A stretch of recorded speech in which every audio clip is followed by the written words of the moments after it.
Saludos amigas y amigos, aquí estamos con todos ustedes una vez más para llevarles el programa El Punto desde EN Televisión en la República Dominicana y Canal América para el área triestatal de New York, como cada jueves en compañía del doctor José Parra Báez y del comunicador Marcos Santana, con quienes vamos a discutir y a exponer todos los hechos importantes de las últimas horas. Así que saludos, doctor Parra, saludos don Marcos.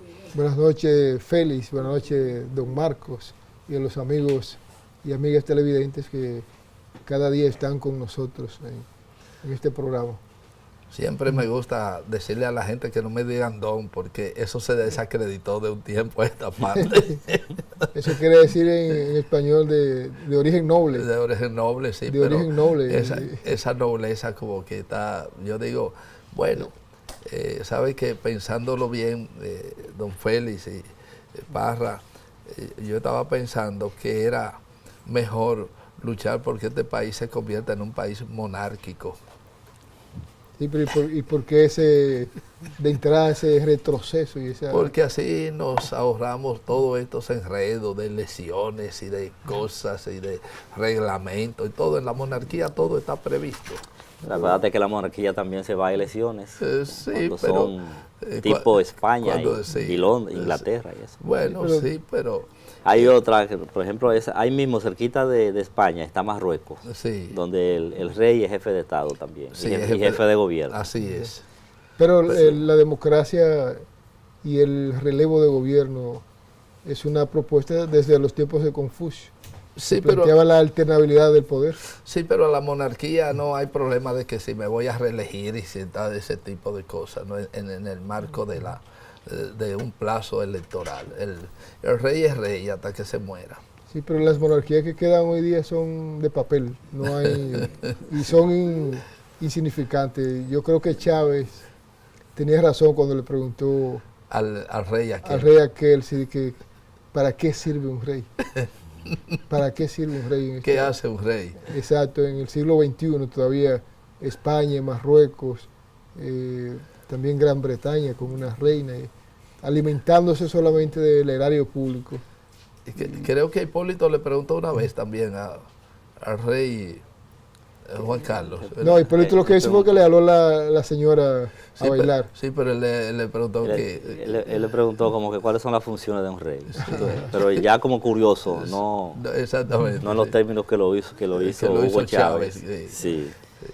Porque claro, ya le había dicho, bueno, ya un intercambio, de ¿por qué no te callas? Sí.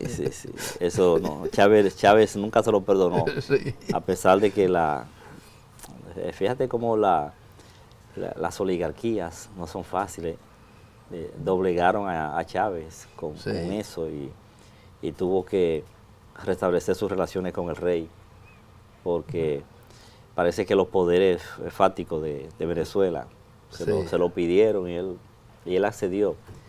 Y no eran lo mismo ya a partir de entonces, pero dejaron el dimes y direte que quedó tenían. En el protocolo. Sí, porque estos países tienen muchas inversiones españolas, muchas inversiones españolas, y lo tienen de ambos lados, de los liberales y de los conservadores, de los PP y de los PSOE, sí, de los Podemos y todas esas cosas.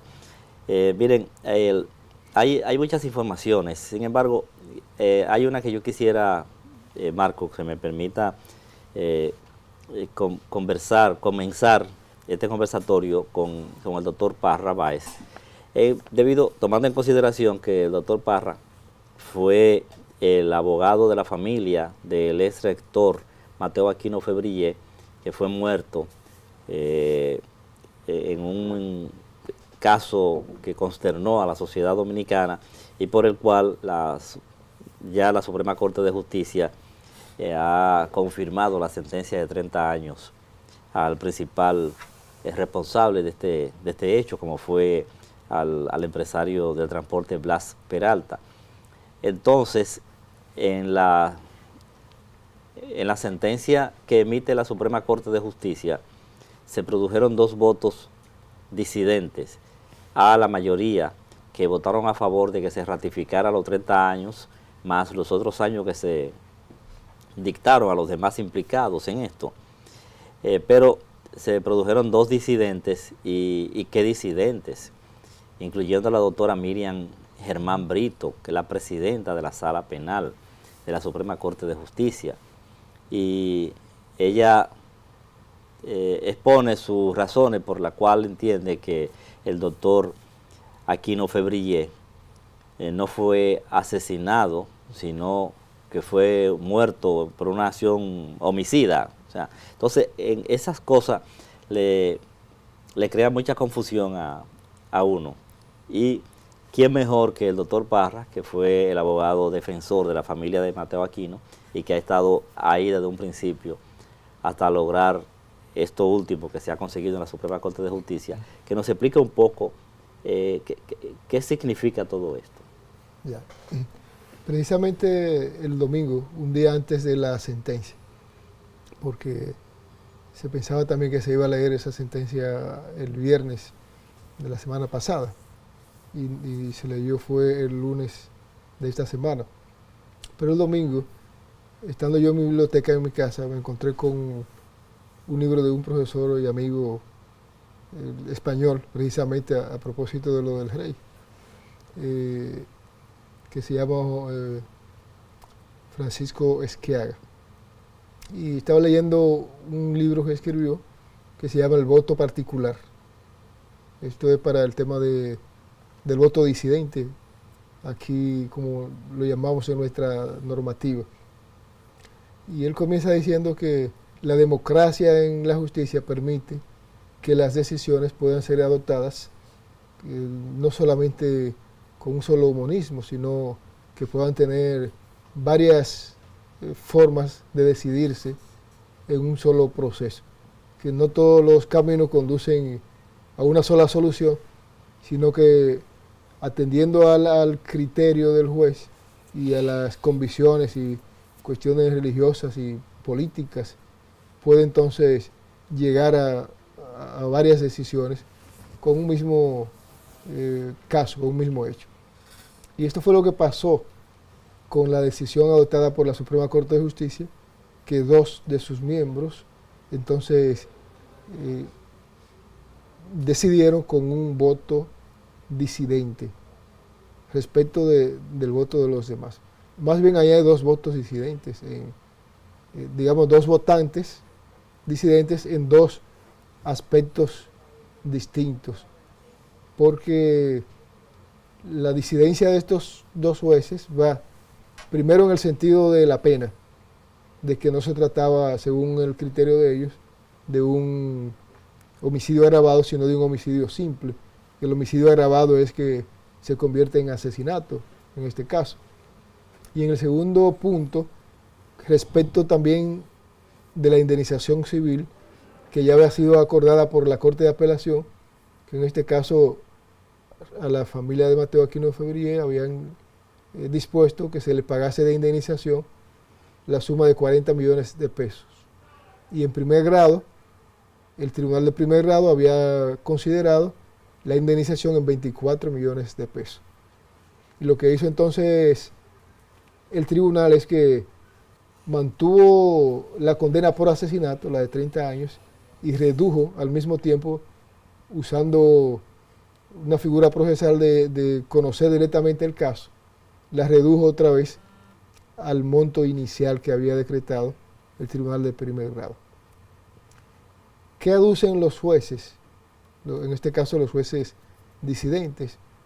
El punto en el que se basan ellos para el voto disidente radica básicamente en que no hubo un tiempo suficiente para demostrar que el agresor, en este caso el imputado, estuvo un momento de sosiego antes de cometer el homicidio, ¿verdad?, agravado, sino que estuvo siempre airado. Es la postura que asumen los jueces. Sin embargo, no fue así. En los jueces del fondo se demostró, o sea, abajo, ¿verdad?, los que tienen que descubrir esta realidad, como el juez de primera instancia y los jueces de la Corte, donde se demostró que el señor Peralta, una vez pasó el incidente dentro del restaurante, los demás comensales que estaban en el restaurante y amigos de él, lo habían calmado. Y pasó un espacio de tiempo de algunos 5 a 7 minutos y él pidió disculpas de caballero a todo el que estaba ahí y también a los administradores del restaurante. Y después, desde que salió, comenzó la persecución, que también dicen los jueces disidentes que no hubo acechanza.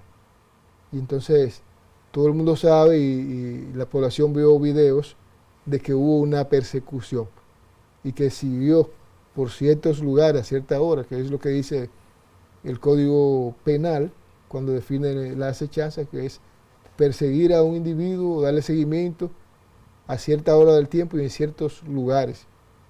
Es lo que dice la norma. Y esto fue precisamente lo que hizo él, que no habiéndose sentido todavía satisfecho con lo que había pasado adentro, se calmó y después comenzó la persecución. Y eso es acechanza. Y él tuvo tiempo de premeditar ahí. Porque la doctrina en que se basan los jueces, una doctrina francesa de más de 100 años, en el que debe demostrarse el sosiego, pero los testigos lo demostraron cuando dijeron, él se tranquilizó. Y para nosotros eso había pasado, porque él salió de aquí muy tranquilo y apaciguado. Entonces, desde ese punto de vista, los jueces disidentes no tienen razón en los planteamientos que hacen respecto de la pena aplicable en caso de asesinato. Pero, ¿qué puede significar eso en términos de la pena en sí? Si la mayoría hubiese pensado como piensa la doctora Miriam Germán y el doctor Hirohito, ¿le hubieran reducido la pena? Sí, en ese caso, si otro juez de los 5 que deliberaron hubiese consentido o había, digamos, manifestado ese criterio también, entonces le hubiesen reducido la pena a 20 años. Por eso estos tribunales colegiados tienen que estar obligatoriamente formados por un número impar. Y podría ser a 20 o menos años, ¿verdad? En este caso no podía ser menor de 20 por el tema de la forma en que se cometió el homicidio. Okay. Si la Corte valoraba también que no fue un homicidio agravado, pudo bajar también la pena de 5 a 20 años y jugar con ese digamos, intervalo que le da también la ley a los jueces, de poner pena en un lazo de, digamos, que pueden flexibilizar o pueden, todo lo contrario, hacerlo más rígido, dependiendo de cómo puedan ocurrir los hechos. De eso va a depender. Ahí la circunstancia que se da, tal como usted lo explica tan brillantemente, el tema, podríamos pensar que en el proceso jurídico los condenados tienen derecho a una reducción, a un perdón después de cumplir una determinada pena, ¿verdad? En este caso, aplicaría una buena conducta en el precinto y el precedente de haber una disidencia sería ganancia de causa en ese proceso. El tema de la disidencia no influye en nada con relación al curso del proceso, lo que resta del proceso, porque ahora el imputado entra en una fase que se llama de ejecución de la pena. Ya el voto disidente, ahí quedó si... Desapareció. No, ya ese queda como un asunto eminentemente doctrinario y de discusión jurídica, pero respecto de la ejecución de la sentencia no tiene ningún peso jurídico. Una vez cumpla el imputado, él o cualquier otro imputado, cumpla la mitad de la pena, tiene derecho a la libertad condicional, a solicitarla. Casi siempre es facultativa del juez también dictarla, y en los casos donde la víctima todavía mantiene vivo el expediente y el dolor que siente por la pérdida de su pariente, entonces está sujeta también a la oralidad y a la contrariedad y a la discusión, y los jueces finalmente van a determinar si procede o no. Pero en estos casos de esta naturaleza, casi siempre los jueces tratan de mantenerlo un poquito más de la mitad de la pena en la cárcel al sujeto que comete un crimen de esta naturaleza. Sí, depende de la magnitud del acontecimiento. Yo siempre pongo de ejemplo el caso del niño Llena Saibar, que los jóvenes acusados de ese crimen solicitaron permanentemente la libertad condicional después de cumplir la mitad de la pena, y la sociedad se levantaba de una vez y los jueces rechazaban el pedido. El que fue condenado a 20 años cumplió sus 20 años y el acusado principal está cumpliendo 20 y pico de años todavía, porque fueron 30 años. Se pensaría a lo mejor que en 30 años la gente se iba a olvidar de eso, y que no, pero hay crímenes que marcan a las sociedades, y creo que el caso del rector Aquino Febrillé es uno de ellos, que además tiene en su contra Blas Peralta, que la Universidad Autónoma de Santo Domingo tiene 500 y pico de años y que va a seguir ahí. Sí, sí. Nos vamos todos nosotros y la UAS va a seguir ahí. En el caso Orlando Martínez, por ejemplo, que yo también tuve la suerte histórica, ¿verdad?, de participar en ese proceso. La universidad, desde el año 1975, 76, todos los años le hace un homenaje a Orlando Martínez. Y una de las cosas que planteaban los abogados, uno de los incidentes que plantearon, fue el tema de la amnistía. Planteaban allá, y la amnistía no se aplicó en el caso de Orlando, porque nosotros desmontamos esa teoría, porque la amnistía se basa en el olvido de la sociedad a ciertos crímenes, a ciertos delitos, que no fue como lo del caso Orlando. Y ahí todavía están presos por lo menos 2 de los que participaron en el asesinato de Orlando también. Y hubo uno que murió en prisión. Y hubo uno que murió en prisión, el caso de Pau Castro. Así es. Bueno, hay otro temita, Marcos, que yo quiero que también aprovechemos a Parra, y es el que tiene que ver con el caso de los 3 Brazos, ya que a los acusados de haber vendido de manera irregular ese barrio, pues le cambiaron las medidas de coerción y le hicieron modificaciones sustanciales, dándole la libertad condicional, poniéndole una garantía económica de 10 y 5 millones de pesos en algunos casos, así como también impedimento de salida y grilletes.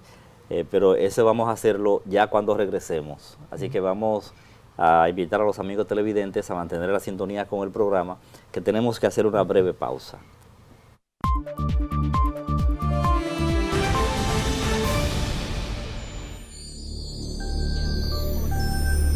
EN Televisión, lo que tienes que ver. EN Televisión, lo que tienes que ver.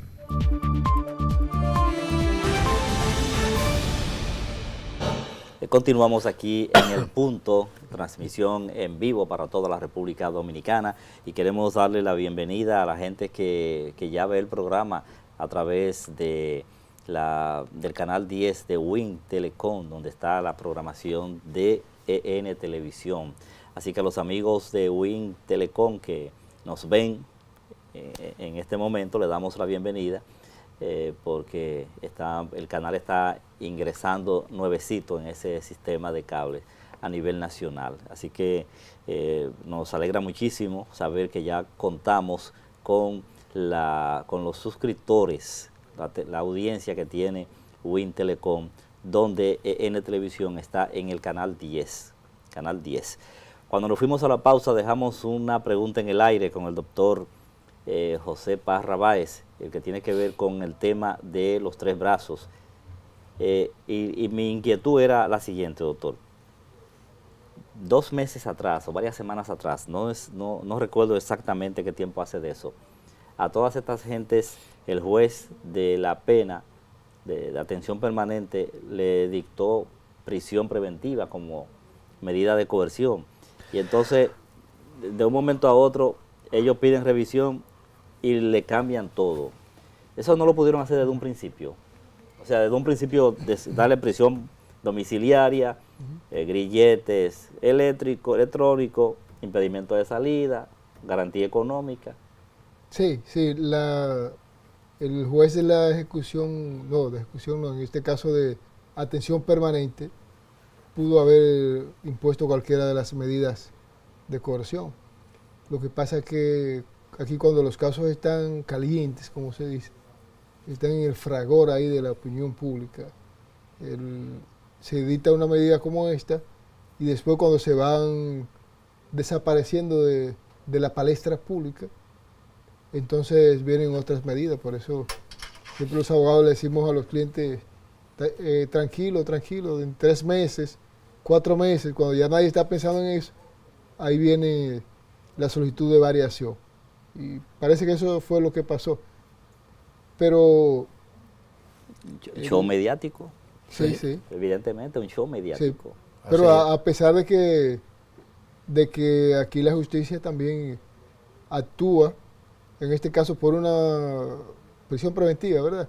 Pero no hace como en otros países que también procede a la confiscación de los bienes de los imputados, porque aquí debe haber también una ley, el tema de la confiscación, que permita que un acusado de corrupción se le puedan confiscar sus bienes, porque la gente disfruta. Hay un banquero que se fue a la cárcel y duró 10 años, menos, salió tranquilo y se fue a disfrutar su dinero y quedó multimillonario, como siempre. Entonces, así no. Hay que buscar también la forma de confiscar bienes. Pero lo que pasó con este caso es que le variaron la medida de coerción y le impusieron una garantía económica por la suma de 10 millones de pesos al que está más comprometido. ¿Esos 10 millones sí, se pagan íntegro o se paga una prima nada más, 1%? Sí, y aquí viene el tema de la modalidad de la garantía económica, que en este caso fue de depósito en efectivo y se deposita en una cuenta del Banco Agrícola en efectivo la totalidad para él poder recobrar su libertad. Ahí no fue prima. No, ahí no es prima. No es seguro ahí. Es una prima cuando esa garantía económica se determina mediante una fianza judicial. Okay. Entonces, sí, la fianza, un contrato de fianza. La fianza, sí, lo que paga, en este caso, el afianzado, es una prima con relación al monto. Porque es un seguro lo que compra. Exacto, un seguro lo que compra, y el seguro paga una porción que es inferior al 10%.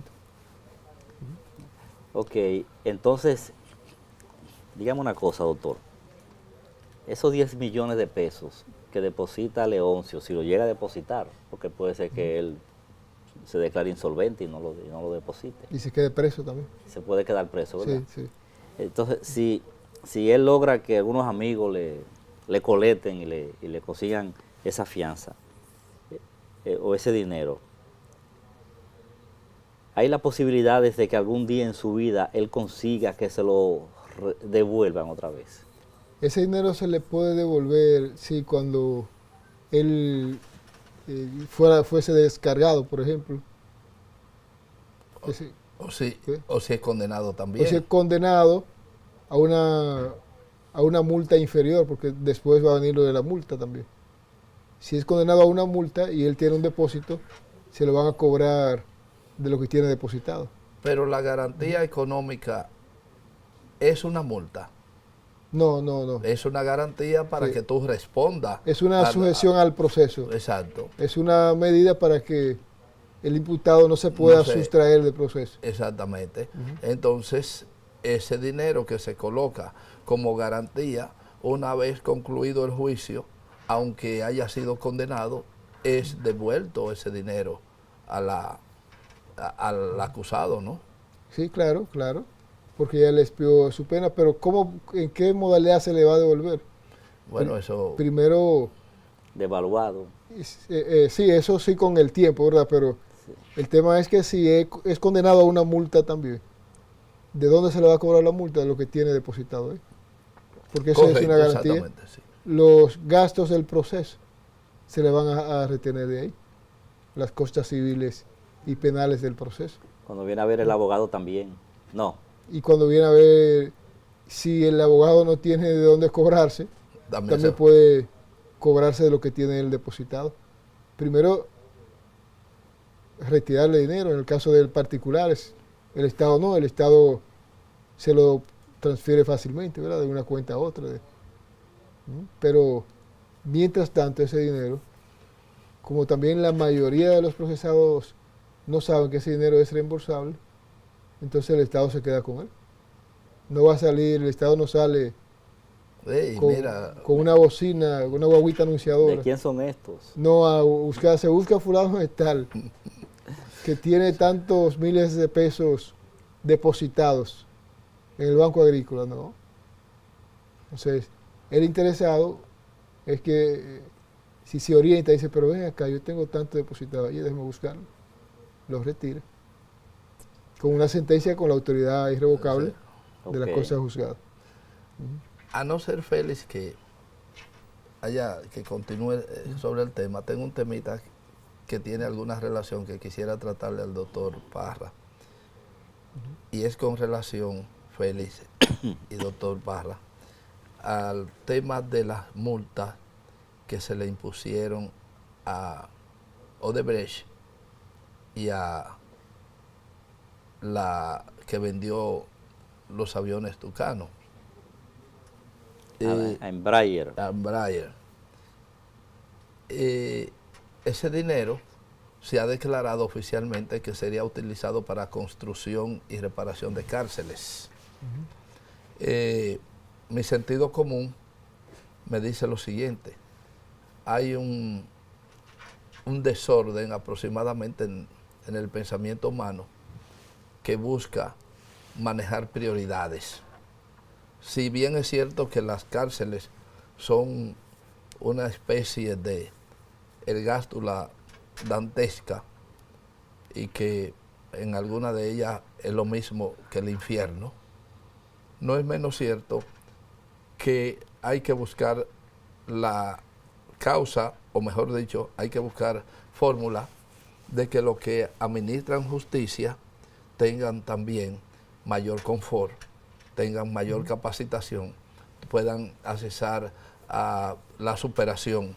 Y me refiero a que por lo menos una parte de ese dinero sería lógico invertirlo en la mejoría de las fiscalías, que algunas operan en manera paupérrima, otros en maestría y capacitación del personal que administra justicia, que muchas veces un fiscal anda en la cola de un motor, y en fin. Entonces yo quisiera, desde el punto de vista jurídico, desde el punto de vista, preguntarle al doctor si alguien como ciudadano podría objetar esas disposiciones que son administrativas de la justicia en este caso, y si alguien como ciudadano podría, o como asociación, decir, no, nosotros creemos que, y elevar una instancia, no me refiero a hacer manifestaciones, pero elevar una instancia que sea tomado en cuenta este planteamiento que tratamos de hacer.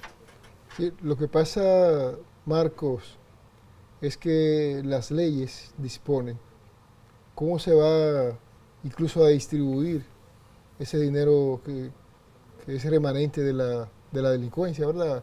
Y de la criminalidad organizada.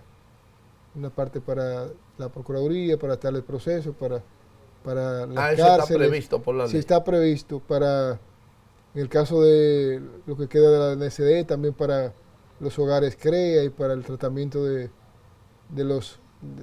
digamos, de las secuelas que deja la droga. Y entonces, que fuese para mejorar las condiciones de los funcionarios de la justicia, sería un tema de contrapeso ético para los propios operadores del sistema judicial, porque las sentencias se verían entonces interesadas y se convertirían los jueces y fiscales entonces en una especie de recaudadores o mercenarios de su propia causa. Y eso tendría también una crítica social, ¿no? Los propios imputados dirían, usted me está condenando para usted quedarse con mi dinero, y lo que no sería éticamente funcionable. Por lo tanto, lo que debe hacer el Estado es siempre en el presupuesto establecer lo que realmente le corresponde a la justicia, partiendo de que hay una norma que establece, en este caso la Constitución, que el 2.6% del presupuesto nacional debe estar destinado para la justicia, y el Estado no cumple. El 5%, dice una ley, debe estar destinado para la universidad, y el Estado no cumple. Y así va repartiéndose el presupuesto. Un 10%, dice una normativa, para el gobierno local, y el Estado no lo cumple. Sin embargo, el despacho de la primera dama, la cuenta especial del presidente, la OISOE, a veces manejan más dinero que cualquier ministerio del propio Estado, contradictoriamente, y a veces sin ningún control. Ustedes saben lo que pasó en la OISOE y lo que ha pasado en otras instituciones. El despacho de la primera dama, ¿para qué necesita dedicarse a labores sociales? O los barrilitos del Congreso. Esa no es función del diputado, de un congresista, es repartir muñecas y habichuela con dulce y peinado. La función de un legislador es hacer las leyes y fiscalizar al Estado como primer poder del Estado. Pero eso no pasa. Entonces, no podría ser así, porque éticamente, reitero, entonces sería muy cuesta arriba que se le saque en cara a la justicia que actúa, pero si se hace interesada en los procesos que ellos mismos manejan. Está muy bien, pero si se coge ese dinero para hacer una cárcel, lo mismo podría ser coger parte de ese dinero para construir una fiscalía, es decir, para una edificación. Pero el Estado tiene presupuesto y no cumple con él. Entonces, si el Estado quiere volver a la legalidad, por ejemplo, lo primero que tiene que hacer es cumplir con el presupuesto. Como los jueces que ganan un salario de miseria, en su mayoría, porque es un profesional que tiene una responsabilidad muy grande, excepto lo de la Suprema, que tiene un salario mejor pagado, ¿verdad? Pero un juez de un salario promedio anda en los 150,000 pesos, con una responsabilidad tan grande como la que tiene. Un profesional del derecho dedicado exclusivamente a impartir justicia, con todo lo que esto significa. Entonces la justicia no puede operar así. La justicia debe también ser económicamente funcional, para que los jueces no tengan la tentación de corromperse, como ha pasado en algunos casos. Pero eso debe ser partiendo de que el gobierno cumpla con su propia legalidad y cumpliendo con el mandato constitucional. Pero eso también tiene otra implicación. Hay muchos casos que no se ventilan por falta de recursos, donde se puede establecer que es un incumplimiento de parte del presupuesto que se le debe asignar, pero al mismo tiempo perjudica al usuario, y el usuario no tiene la culpa de una situación que en realidad es una falla del poder político. Exacto, ¿por qué no aparecen los recursos? Por lo que salió el informe que salió esta semana, que somos el país número 22 en corrupción, y la mayoría de los recursos que hacen falta en educación, porque si hay más educación, habrá menos delincuencia. Entonces, ¿qué pasa? ¿Se van a dónde? A los bolsillos de los corruptos del Estado. Usted no vio la décima que escribió Uchilora ahí en la última décima de el chapeo de los funcionarios. Que hay que verla. El monto de la corrupción se ha cuantificado. Se ha cuantificado, el PNUD creo que lo ha cuantificado eso y también. No, y Leonel Fernández también lo cuantificó cuando era candidato Cuando en era el candidato. 96. Sí. Él hablaba de 30.000 millones. De 80.000 millones. De 30.000 millones. A 30.000 millones. En ese entonces. En ese momento. Ahora Sí. debe estar más de 1.000 millones de pesos. No, ya yo no sé contarte Sí. ese número. Hasta ese número. Vamos a hacer una pausa. Así que invitamos a mantener la sintonía con el programa, que estaremos de regreso luego de estos mensajes.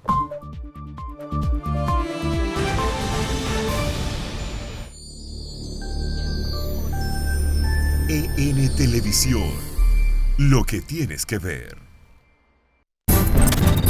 EN Televisión, lo que tienes que ver.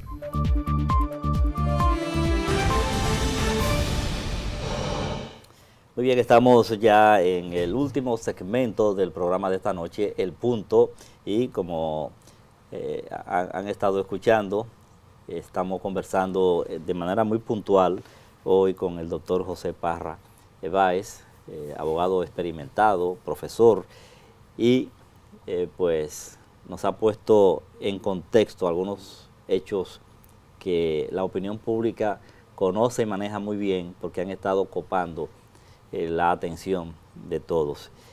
Y nos fuimos con una discusión ahí en el aire, pero hay una parte, doctor, que me llama la atención, y es que parece que se ha judicializado tanto el país, que todo va a la justicia, y la gente no se para en ningún sitio. Por ejemplo, hasta decisiones del Tribunal Superior Electoral la están recurriendo en el Tribunal Constitucional, lo cual eso no ocurría ni se veía. El Tribunal Superior Electoral es la máxima instancia para los temas electorales, pero siempre los políticos le buscan una esquinita y dicen que se le violaron sus derechos constitucionales, pero derechos constitucionales lo podrán argumentar para todo, no solamente, sino que finalmente podríamos estar en una situación en que todo, inclusive todos los temas electorales y no electorales, van a caer al Tribunal Constitucional. Porque, por ejemplo, usted prepárese que usted va para el Tribunal Constitucional también, porque Blas Peralta dice que él va a reclamar su derecho ahí. Sí, sí. Y que a él le violaron sus derechos constitucionales y que va para el Tribunal Constitucional porque no debieron de cantarle 30 años. Entonces, se ha judicializado tanto que el Ministerio de Hacienda emitió una resolución donde organiza la forma para que los temas judiciales, los casos, las sentencias, sean presupuestadas en el presupuesto nacional, porque eso no estaba. Ya. Y entonces parece que las entidades se sorprenden con que le ponen una multa y no tienen con qué pagarla. Entonces se ha dispuesto un protocolo para que las instituciones que tienen conflictos, que tienen causa pendiente, que tienen sentencia de la cosa irrevocablemente juzgada, presupuesten todo eso también en su propuesta de presupuesto nacional. Sí, el tema es que se ha festinado esa es la palabra. El acceso al Tribunal Constitucional.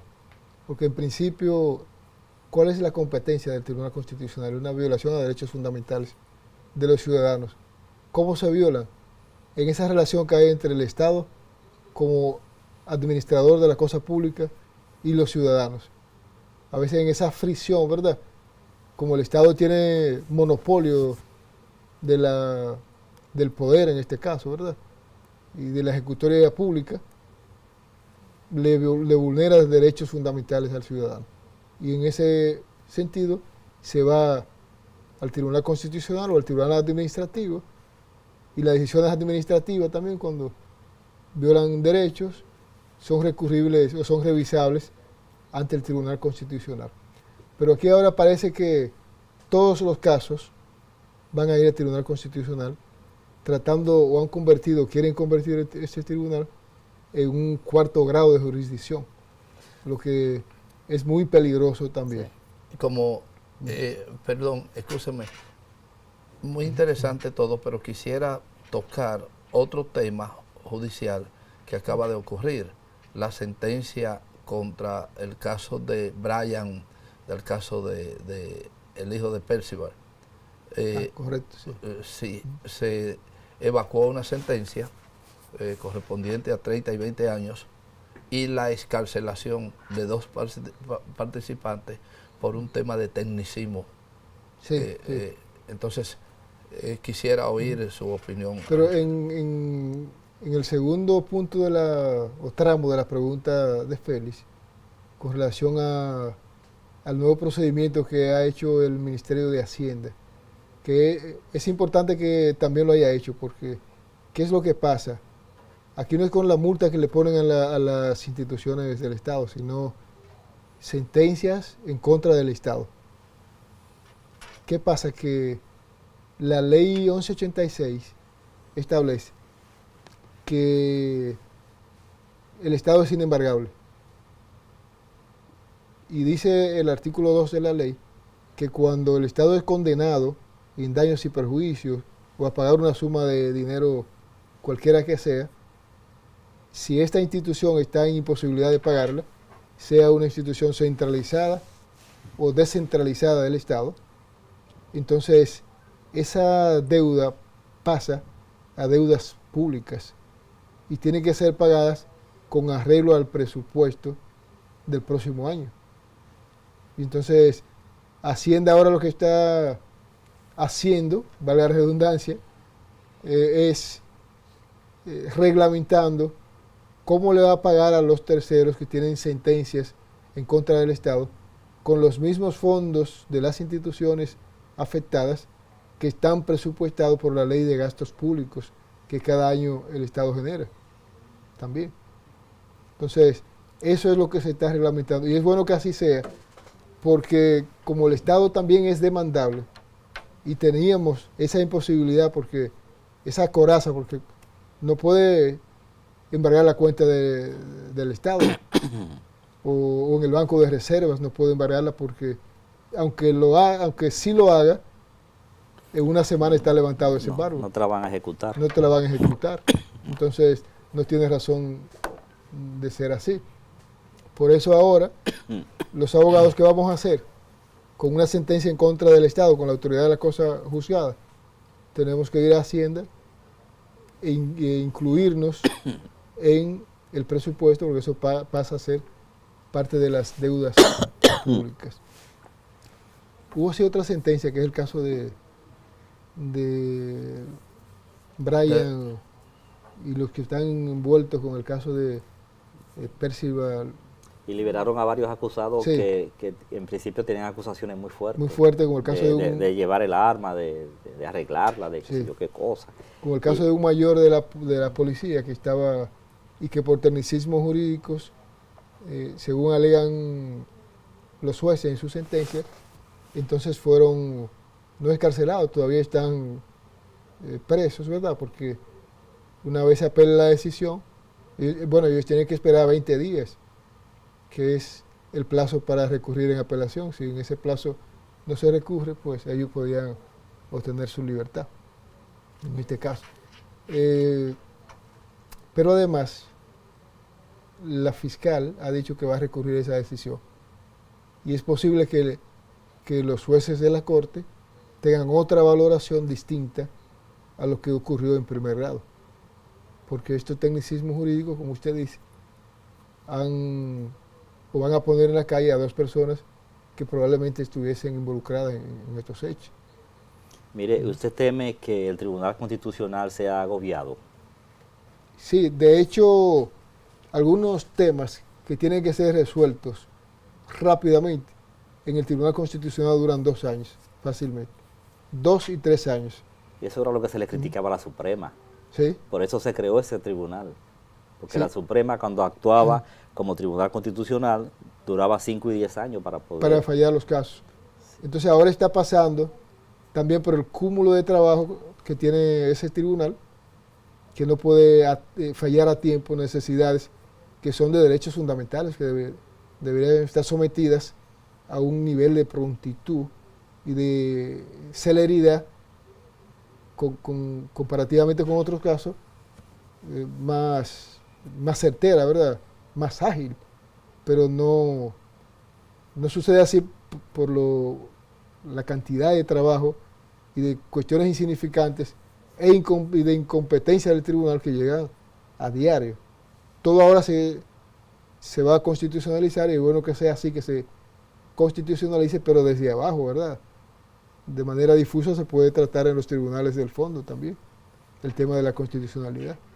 Pero la mayoría de los abogados las relegamos para la última fase, para el último tramo, lo que puede constituirse entonces en un tema que le puede hacer mucho daño a nuestro sistema de derecho, porque si el Tribunal Constitucional dicta sentencias tardías, eso quiere decir denegación de derecho también. Sí, y entonces todo es según el cristal con que se mire.